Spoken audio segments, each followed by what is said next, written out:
Today's topic is fascism. Not for any particular reason, just general knowledge. I will be listing signs that a country or a leader has turned fascist. Of course, we don't mean to target anybody specifically, but if the shoe fits. Ultranationalism is a core element of fascist rule, instilling an immense sense of pride in one's nation while alienating the other, those deemed outsiders due to their nationality, ethnicity, or political stance. A fascist leader weaponizes ultranationalism, using charisma to rally extremist supporters, creating layers of ideological defense against opposition.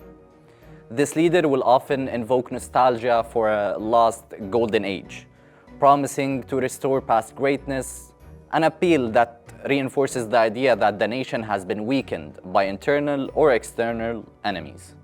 Under fascist rule, societal problems are always blamed on a designated other.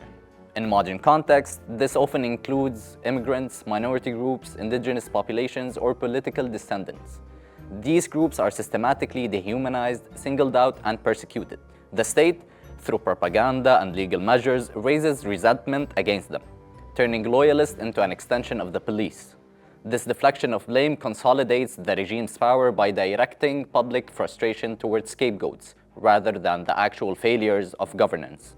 A fascist system cannot function if power remains balanced within the government. So what did they do? They dismantle democratic institutions. By weakening the judiciary, sidelining the legislature, and eroding press freedoms, a fascist leader centralizes authority, reducing the reliance or resistance from other branches of government. This consolidation allows policies and laws to be enacted without meaningful opposition. A trademark of fascist regimes is excessive military spending, often amounting to hundreds of billions of dollars. However, this over-equipped military does not primarily serve national defense.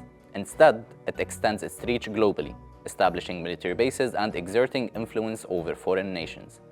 Military expansion becomes a tool for political dominance, justifying everlasting militarization under the guise of national security or ideological superiority.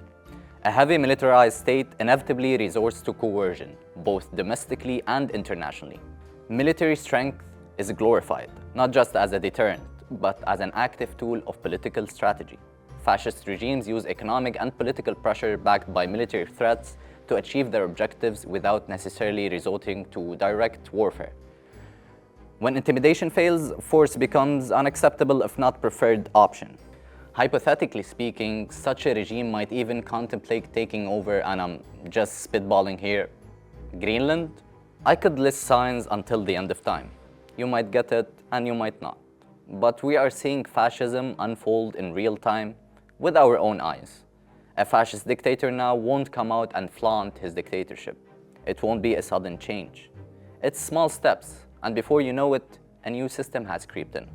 And now, it's too late to act.